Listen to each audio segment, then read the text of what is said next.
बच्चों, मैं हूं अजय सर और आप देख रहे हैं मेरा YouTube channel JMS star education. तो चलिए आज की वीडियो में मैं आप सबों को बहुपद का कुछ ऑब्जेक्टिव बताऊंगा, जो कि स्क्रीन पर दिख रहा होगा कि बहुपद से संबंधित ऑब्जेक्टिव बिहार बोर्ड के एग्जाम में पूछे जाते हैं। और अगर आप बहुपद से संबंधित ऑब्जेक्टिव बना लिए तो बहुत सारे ऑब्जेक्टिव आपके बहुपद के आएंगे जो आप आसानी से सॉल्व कर सकते हैं। चलिए लेते हैं, पहला ऑब्जेक्टिव है बहुपद का। यदि द्विघात बहुपद px बराबर x² - x + 4 के शून्य अल्फा बीटा हो तब अल्फा प्लस बीटा का मान। चलिए सबसे पहले सवाल नंबर 1 को थोड़ा सा हम आपको तरीका बताऊंगा, क्योंकि मैंने पहले वीडियो में भी कहा है कि आप किसी सवाल को रटिए मत, आप सवाल को बनाने का प्रयास कीजिए और अगर उसका तरीका आप जान गए तो कोई भी सवाल परीक्षा में आप आसानी से बना सकते हैं। मैं यहाँ पर आपको टाइप सिखाऊंगा, ना कि रटने के लिए सिखाऊंगा। चलिए आपको पहला सवाल आपका स्क्रीन पर दिख रहा है। पहला सवाल है, क्या दिया हुआ है वो px कितना दिया हुआ qx। सवाल को लिखते हैं x² - x + 4, ये सवाल है, ठीक है। अब कह रहा है इसका शून्य अल्फा कोमा बीटा हो तो अल्फा प्लस बीटा बराबर क्या होगा। अब जरा ध्यान दीजिए, आप पढ़े होंगे अगर, तो अल्फा प्लस बीटा बराबर होता है, फार्मूला होता है -b/a। अब चलिए, इसमें बहुत लड़के कंफ्यूज हो जाते हैं। मैंने भी क्लास में देखा है कि बहुत सारे लड़कों को ये समझ नहीं आता है a किसको कहेंगे, b किसको कहेंगे, c किसको कहेंगे। चलिए मैं बताता हूँ थोड़ा सा। जो x² होता है ना, क्योंकि द्विघात बहुपद है, बहुपद, तो इसमें जो है कि आपको कि घातों की अधिकतम संख्या 2 होगी। तो ये द्विघात बहुपद में x² का जो गुणांक होता है वह 1 कहलाता है। अब इसके साथ 1 2 नहीं, कुछ तो 1 छिपा रहता है, नहीं कुछ तो 1 छिपा रहता है। लेकिन यहाँ पर क्या है कि कुछ नहीं दिया, नहीं कुछ तो 1 का मान यहाँ पर हो जाएगा 1। उसके बाद b, तो ये x जो देख रहे हैं, x का गुणांक नहीं कुछ है तो 1 है, लेकिन इसके साथ माइनस लगा हुआ है, इसका मतलब b का मान हो जाएगा -1 और प्लस ये अचर पद कहते हैं इसको। अचर पद, अचर पद में कोई संख्या x y z नहीं रहता है। यानी दो बात समझिए, चर और अचर। चर और अचर क्या है, थोड़ी सी वीडियो थोड़ा लॉन्ग होगा, आप घबराएंगे नहीं, क्योंकि आपको मैं टाइप सिखा रहा हूँ, तरीका बता रहा हूँ बनाने का। चर और अचर के बारे में थोड़ी सी जानकारी ले लीजिए, फिर मैं एक नेक्स्ट वीडियो बनाऊंगा ओनली फॉर बहुपद के पहचान में, उसमें आपको डिटेल्स दूंगा। चर का मतलब होता है x y z, और चर हम उसको कहते हैं जिसका मान बदलते रहता है। चर का मान हमेशा बदलता है, अचर का मान नहीं बदलता। इसको मैं प्रूफ करता हूं कि चर का मान हमेशा कैसे बदलता है। जैसे x का मान कभी 5 रख सकते हैं, कभी हम 10 रख सकते हैं, x का मान 2 आ सकता है। लेकिन अचर पद में y का भी मान बदल सकते हैं और z का भी, इसीलिए इसको कहा जाता है कि चर उसे कहते हैं जिसका मान बदलता है। लेकिन अचर 6, कोई भी संख्या जैसे लीजिए 6 ले लिए, 7 ले लिए, 8 ले लिए, इसमें देखिए 6 7 8 में क्या है कि ये अचर पद है। क्यों अचर पद, इसका मान कभी बदलता नहीं है। कैसे नहीं बदलता है, क्या 6 को हम लिख सकते हैं 7, 6 को क्या लिख सकते हैं 10, नहीं लिख सकते। x का मान 5 6 10 आ सकता है। 6 है तो ओनली फॉर 6 ही रह जाएगा, ये 7 है तो 7 ही रह जाएगा, 8 है तो 8 ही रह जाएगा। इसलिए अचर पद और चर में मैंने थोड़ी सी डिफरेंस आपको बताया। फिर आगे हम लोग चलते हैं सॉल्यूशन की तरफ। हमारे पास जो सवाल है वो अल्फा प्लस बीटा का मान निकालना है। तो अल्फा प्लस बीटा का फार्मूला क्या होता है, -b/a, -b/a। चलिए a का मान कितना निकला 1, और b का मान क्या है -1, लेकिन इसमें भी माइनस लगा हुआ है, इसलिए ब्रैकेट में इसको लिखेंगे और ये हो जाएगा माइनस माइनस प्लस 1/1, यानी आपको आंसर हो जाएगा क्या 1। चलिए ऑप्शन की ओर चलते हैं। 1 ऑप्शन नंबर मेरा सी, आंसर इज राइट। नेक्स्ट सवाल हम लोग देखेंगे। नेक्स्ट सवाल कर रहा है, स्क्रीन पर दिखता होगा, ध्यान से देखें। द्विघात बहुपद के शून्य की संख्या होती है। बच्चों इस बात को जान लीजिए, द्विघात बहुपद, द्विघात कहेगा शून्य की संख्या 2 होगी। त्रिघात कहेगा तो शून्य की संख्या 3 होगी, चार घात वाले बहुपद कहेंगे तो शून्य की संख्या 4 होगी। यानी जितनी पावरें रहेगी उतना ही शून्य उसका बनेगा, अधिकतम पावर। तो चलिए द्विघात बहुपद के शून्य की संख्या 2। आप पढ़े होंगे, तुरंत चुटकी बजाकर आप ऑब्जेक्टिव बना सकते हैं। और 100 ऑब्जेक्टिव पूछता है, उसमें 50 बनाना है। मैं चैप्टर वाइज ऑब्जेक्टिव करा रहा हूं। पहले वीडियो में मैंने रैखिक समीकरण का कराया था, अभी आपको मैं द्विघात बहुपद का करा रहा हूं। अगला सवाल है, यदि बहुपद px x² - 2x + 5 के शून्य a b हो। अब देखिए सवाल को कैसे चेंज कर रहा है, शून्य अभी इसमें दिया था शून्य क्या, अल्फा और बीटा। इसमें शून्य मेरा क्या दिया था, अल्फा और बीटा। लेकिन यहां पर मेरा शून्य देखिए क्या दे रहा है, यहां पर शून्य दिया है ए और बी। घबराने की कोई जरूरत नहीं है, हमको निकालना है क्या, मुझे निकालना है ए बी का मान। किसका भी मान निकालना है, ए बी का। तो मान लीजिए आप पढ़े हैं द्विघात बहुपद में अल्फा प्लस बीटा, 2 नंबर का सॉल्यूशन कर रहा हूं। Alpha plus beta minus B by A, और अल्फा इंटू बीटा होता है सी बाई ए। यदि द्विघात बहुपद A X square plus B X plus C, इसका फॉर्मूला है A X square plus B X plus C के शून्य अल्फा कोमा बीटा हो, तो अल्फा प्लस बीटा और अल्फा इंटू बीटा। अब यहाँ पर हमको क्या दे दिया है, अल्फा प्लस बीटा नहीं दे करके हमें क्या दे दिया, a इंटू बी। तो चलिए a इंटू बी, इसका मतलब है कि हमको ये अल्फा इंटू बीटा का फार्मूला रहेगा a इंटू बी, फार्मूला होता है c बाय a। लेकिन हमको बहुपद दिया हुआ है, यदि द्विघात बहुपद क्या दिया, x² - 2x + 5 दिया हुआ है, तो c बाय 8। अब इसमें से चुनेंगे c, अचर पद c होता है, तो c के जगह क्या हो जाएगा, 5 हो जाएगा। और a के x² का गुणांक a नहीं कुछ है तो क्या होगा 1, इसलिए 5/1 को हम क्या लिख सकते हैं, 5। ए बी का मान हो जाएगा 5। आंसर कीजिए ए, राइट आंसर है। नेक्स्ट सवाल को देखते हैं। आप मेहनत कीजिए, ऑब्जेक्टिव को सॉल्व कीजिए। अगर आपका ऑब्जेक्टिव अच्छा रहा तो आपको एग्जाम में अच्छा अंक लाने से कोई नहीं रोक सकता है। नेक्स्ट सवाल है मेरे पास, क्या बहुपद x² - 4x + 1 के मूलों का योग होगा। अब देखिए यहाँ पर हिंदी में दे दिया मूलों का योग। देखिए उसी चीज को, मूलों के योग को लिखते हैं अल्फा प्लस बीटा, और मूलों के गुणनफल को लिखते हैं अल्फा इंटू बीटा।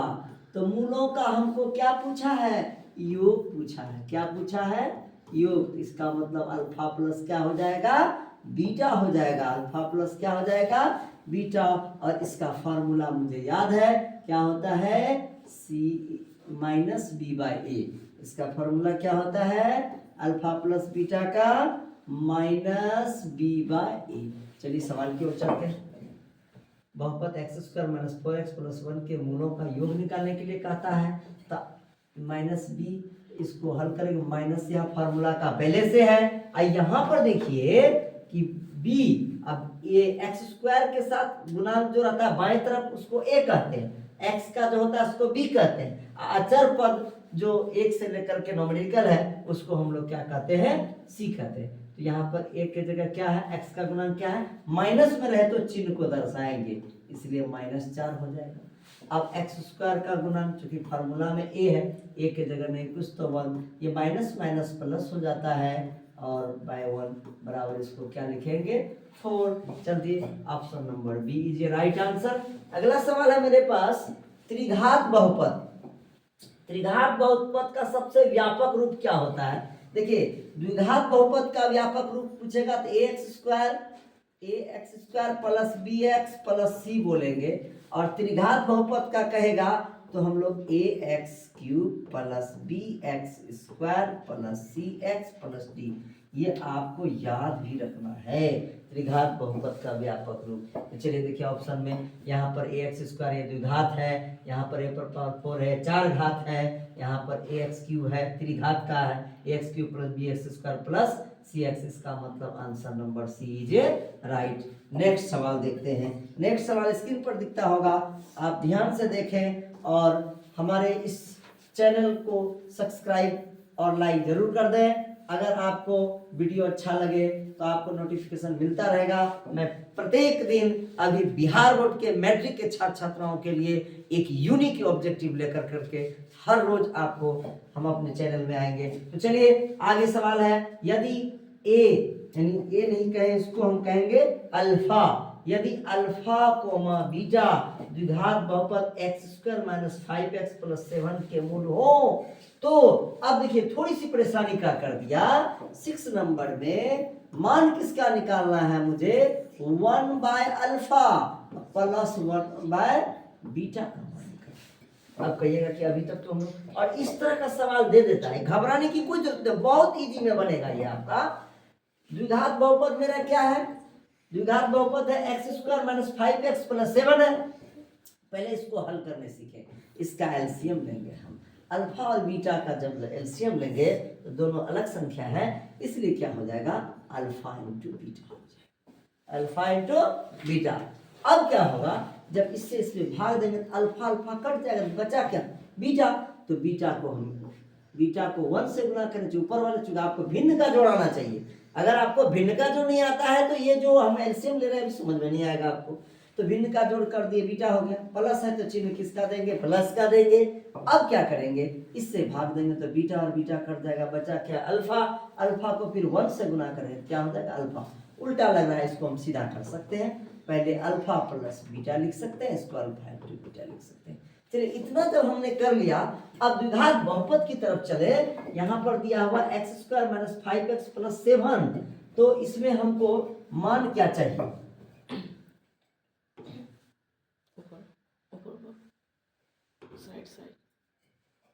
तो इसमें देखिए क्या चाहिए कि ये है मेरा ए का मान, तो अल्फा प्लस बीटा का फार्मूला क्या होता है, फार्मूला बैठा देते हैं।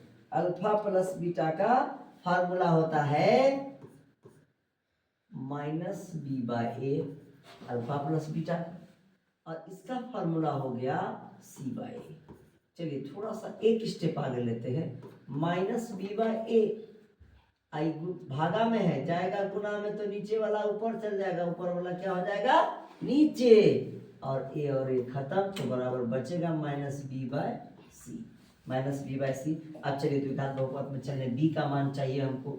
b का मान मेरा क्या है, b के जगह हमारा x का गुणांक b कहलाता है, ये माइनस में है इसलिए इसको ब्रैकेट में रखेंगे, और जानेंगे जब ये माइनस में रहे तो b का मान माइनस माइनस प्लस हो जाता है, और नीचे आपका क्या है, c का मान अचर पद में क्या है, 7 है।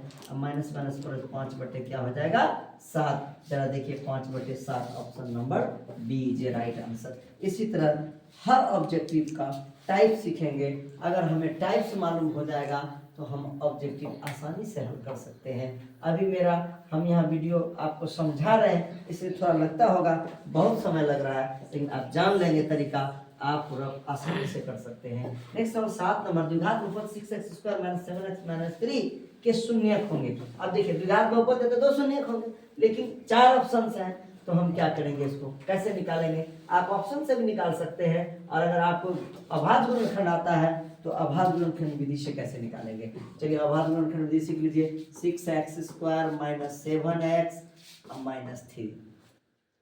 तो इसमें क्या किया जाता है, x² का जो गुणांक है उसको, और ये जो अचर पद उसको गुना करते हैं, तो यहाँ 6 है, 3 है, 6 क्या होगा 18, और इसका क्या करेंगे हम लोग, अभाज्य गुणनखंड करेंगे। कितना से भाग लेगा, 2 से, 2 9 18, फिर 3 से रहेगा, 3 तिया 9। इसी 3 से हमको चाहे जोड़ के हो घटा करके हो, हमको बीच वाला पद भी बच जाना चाहिए, और इसको 2 भाग में हमको क्या करना है, डिवाइड करना है, यानी बांटना है। तो चलिए इधर से लेते हैं, तो 3 दूना 6, 6 में 3 जोड़ेंगे तो 9 हो जाएगा, 6 में 3 घटाएंगे 3 हो जाएगा। तो चलिए इधर से चलते हैं, 3 तिया 9, 9 में 2 जोड़ेंगे तो 11 है, यहाँ मेरा कितना -7, तो अगर 3 तिया 9 में 2 घटाएंगे तो 7 हो जाएगा। इसका मतलब है, इसको हम लिख सकते हैं 6x² - 9x, 9 को माइनस में रखें चूंकि माइनस में 4 बचा ना, अब प्लस में दे देंगे हम 2x, तो 9x में 2x चला जाएगा तो माइनस में 7x, माइनस क्या हो गया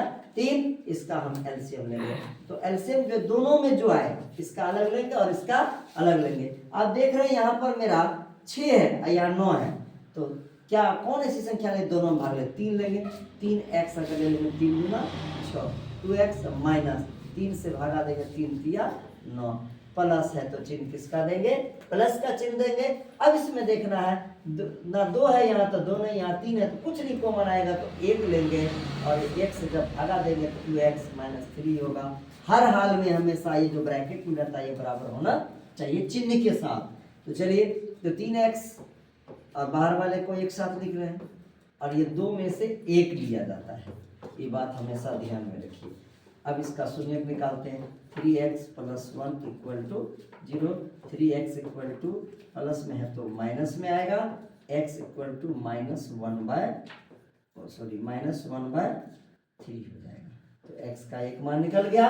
दूसरा हमारे पास है क्या 2x minus 3 equal to 0 2x equal to minus में है तो प्लस में होगा x इक्वल टू 3/2 दो शून्य निकला -1/3 और 3/2। चलिए ऑप्शन को खोजते हैं तो -1/2 3/2 ये पहले वाला में आ गया है, इधर -3/2 है 1/3 दे दिया है, यहाँ 3/2 है 1/3 दे दिया है, यहाँ दोनों में माइनस है। Option number A is right answer होगा। नेक्स्ट सवाल है मेरे पास, यदि अल्फा तथा बीटा द्विघात बहुपद इतना x² प्लस 2x प्लस 3 का मूल हो तो 1/अल्फा प्लस 1/बीटा। जस्ट अभी जो सवाल हम लोग ऊपर बनाए थे सेम सवाल है, उसी तरह इसको बनाएंगे हल करेंगे। 1/अल्फा प्लस 1/बीटा का मान कैसे निकलेगा। चलिए तो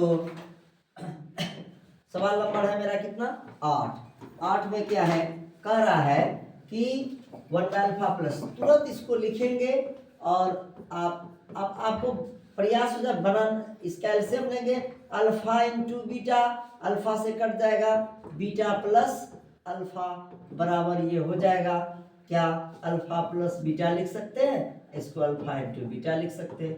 इसका हमको फार्मूला होता है -b/a और इसका फार्मूला होता है c/a। जब इधर लाएंगे हम -b/a गुना में जाएगा तो ये ऊपर चल जाएगा c नीचे और ये कट जाएगा -b/c। अब देखिए जो इंटेलिजेंट स्टूडेंट होगा वो ध्यान में याद कर लेगा 1/अल्फा प्लस 1/बीटा बराबर -b/c ही होता है। ठीक है, ऐसा याद कर लेगा तो कोई टेंशन ही नहीं रहेगा। अब b का मान यहाँ से खोजेंगे जो कि सवाल हमको दिया हुआ है। यहाँ पर देखिए b के जगह क्या होगा 2 हो जाएगा, माइनस में है तो यहाँ ब्रैकेट देने की जरूरत नहीं है। ब्रैकेट का प्रयोग हम तब करेंगे जब हमको वो माइनस में रहेगा b का मान। तो यहाँ पर सवाल 2 है तो ये माइनस है 2 हो जाएगा और c का मान x² का गुना कुछ नहीं 1 तो बराबर -2। ऑप्शन देखेंगे -2 मेरा है कि नहीं, सॉरी c का मान 3 है c का मान क्या है 3 है, इसलिए हो जाएगा क्या ये गलत हो गया -2/3। चलिए ऑप्शन खोजते हैं -2/3। Option number B is right answer -2/3 है ना। अब देखिए सवाल नंबर हमारे पास क्या है 9। सवाल नंबर 9 में कह रहा है द्विघात बहुपद x² - 3 का ये सवाल बहुत इंपॉर्टेंट VBI सवाल है। जो भी स्टूडेंट देख रहे होंगे मेरा उनसे निवेदन है कि इस तरह का सवाल कभी दे देगा क्या। जैसे देखिए अभी यहाँ पर आपको क्या दिया है सवाल नंबर 9 में x² - 3 के शून्यक होंगे। ऑप्शन है 3,3 -√3 प्लस √3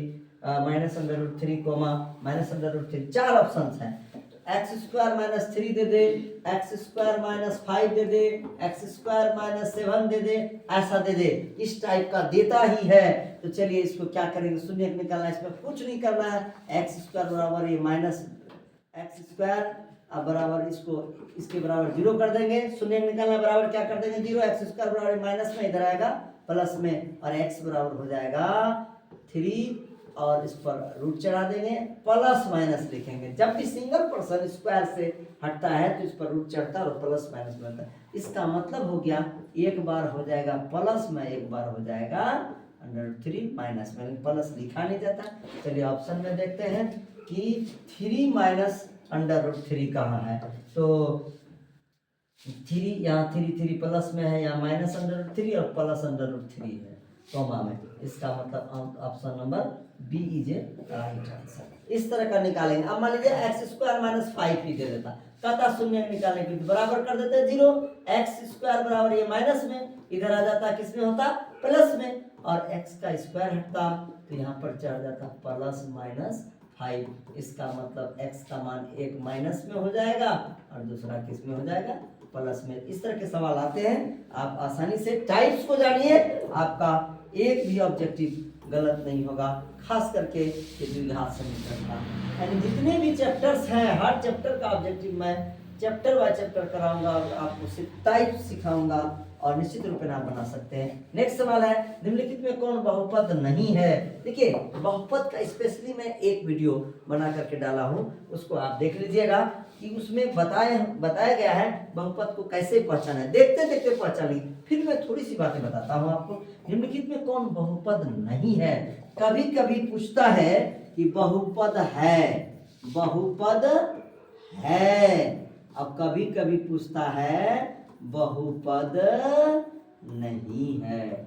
ये दो सवाल पूछता ही है। बहुपद है उसके ऑप्शन रहते हैं। तो बहुपद देखिए, बहुपद पहचानने का तरीका है कि चर का पावर जो है, वो चर जो है हमेशा एक पूर्ण संख्या, चर हमेशा चर क्या हो, पूर्ण संख्या। जिस बहुपद का चर पूर्ण संख्या होगा वह बहुपद होगा, अन्यथा वह बहुपद नहीं होगा। तो देखिए कैसे पूर्ण संख्या हो। पूर्ण संख्या आप लोग को पता है 0, 1, 2, 3, 4 ये सभी क्या है पूर्ण संख्या। इसको हम लोग क्या कहते हैं, पूर्ण संख्या। चलिए जरा सा ऑप्शन की ओर जाते हैं। यहाँ पर निम्नलिखित में कौन बहुपद नहीं है कह रहा है नहीं, नहीं है। नहीं है का मतलब कौन बहुपद नहीं है। चलिए -7, अब ये बहुपद है। आप कहेंगे कि सर -7 बहुपद कैसे हो सकता है, ये तो अचर पद है, अचर बहुपद है। मैं बताता हूं आपको कैसे ये बहुपद है। अब चलिए -7, ठीक है, -7 को हम गुना कर सकते हैं 1 से, बराबर -7 होगा।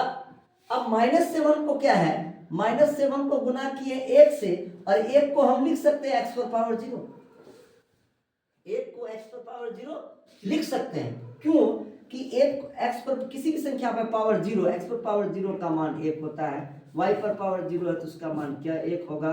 अगर 3 या पावर 0 है तो इसका मान, देखिए डिग्री में जाए डिग्री होगा, लेकिन यहाँ पर क्या होगा, किसी भी संख्या पर पावर 0 रहे उसका मान 1 होता है।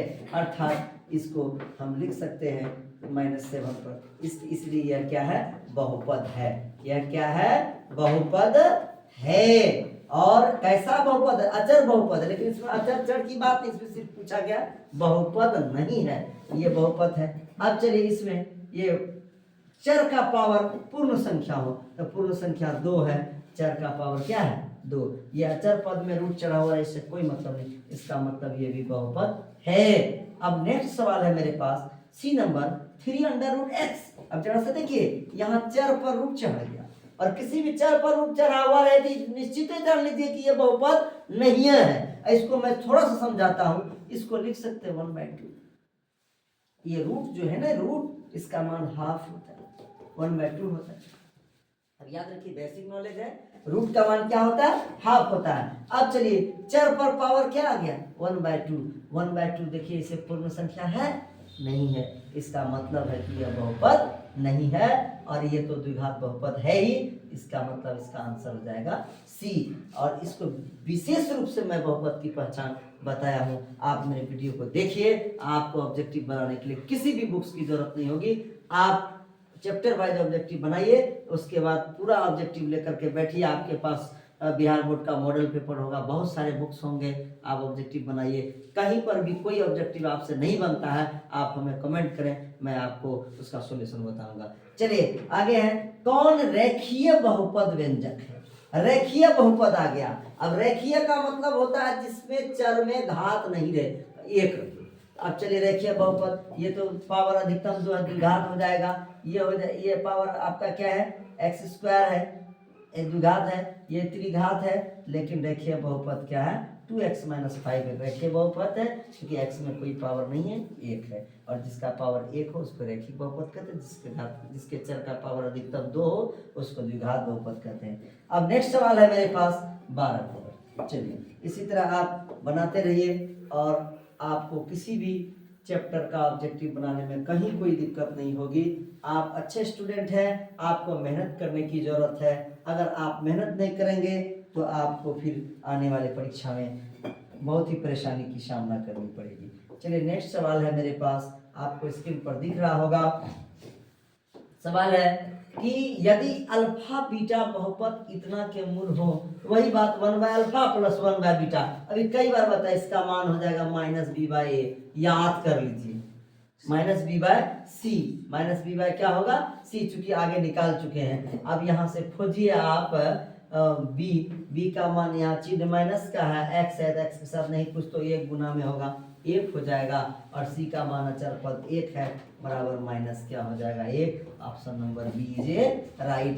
फिर अगला है 13 नंबर, एक द्विघात बहुपद के मूलों के योगफल तथा गुणनफल क्रमशः 2 तथा -15 है। देखिए मूलों का योगफल अल्फा प्लस बीटा, ये क्या हो जाएगा 2, मूलों का गुणनफल अल्फा इंटू बीटा, ये कितना हो जाएगा 15। कहता द्विघात बहुपद, मैंने द्विघात बहुपद का एक सूत्र बनाया है, x² - alpha plus beta into x plus alpha into beta. आप भी किसी सर के पास पढ़े होंगे तो वो दिखाए होंगे। अब चलिए x² - अल्फा प्लस बीटा का मान कितना है 2 है, और इंटू में x है तो x हो जाएगा, अल्फा इंटू बीटा का मान 15 है, तो प्लस माइनस क्या होता है माइनस, माइनस क्या हो जाएगा 15, x² - 2x - 15। चलिए देखते हैं ऑप्शन में खोजते हैं, x² - 2x - 15, option number D is right answer. इस तरह से आप हमारे वीडियो को देखकर ऑब्जेक्टिव हल करने के तरीका को सीख सकते हैं। देखिए आप जब तक मेहनत नहीं, इसके लिए आपको मेहनत करना पड़ेगा, वीडियो को रोक रोक करके देखना पड़ेगा, क्योंकि आप अगर मेहनत नहीं करेंगे, आप अपने गुडविल सर्किल नहीं बनाएंगे, आप अच्छे स्टूडेंट भी नहीं कहलाएंगे और एग्जाम में अच्छा नंबर भी आपका नहीं आएगा। क्योंकि जो मेहनत करता है उसी का नाम होता है। मैं थोड़ी सी बात अंतिम पॉइंट में आपको बताता हूं कि अगर एक चाय में अगर मक्खी गिर जाए तो जानिए क्या करते हैं हम लोग, आप सोचिए, सोच करके जवाब दीजिए। चाय में मक्खी गिर जाता है, हम चाय उठा करके क्या करते हैं फेंक देते हैं। लेकिन वहीं अगर शुद्ध घी में मक्खी गिर जाए तो हम क्या करते हैं, मक्खी को उठाकर फेंकते हैं, घी को उठाकर नहीं फेंकते। क्यों? कि वह घी है, क्योंकि वह कीमती है, चाय से कई गुना कीमती है। अब देखिए घी में मक्खी पड़ गया तो हम क्या किए, मक्खी को निकाल दिए और घी को इस्तेमाल कर रहे हैं, लेकिन चाय में मक्खी पड़ गया तो चाय समेत उसको क्या करते हैं, फेंक देते। क्यों? कि चाय का वैल्यू घी से बहुत कम है।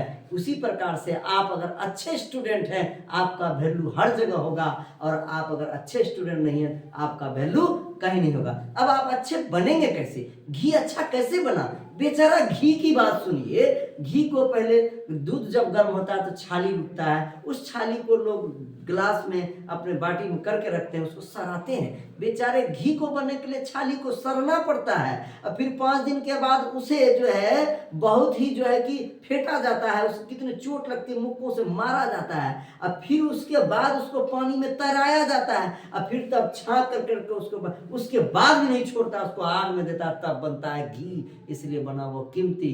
तो घी को कीमती बनने के लिए कितनी मुसीबतों से गुजरना पड़ा, आपको भी कीमती बनने के लिए मुसीबतों से गुजरना होगा। और मुसीबत आपके लिए क्या है, मेहनत करना है। आप मेहनत कीजिए, लेबोरियस बनिए, आपके लिए ऑब्जेक्टिव कुछ नहीं होगा, चुटकी में बन जाएगा। जय हिंद, जय भारत, मिलते हैं नेक्स्ट वीडियो में।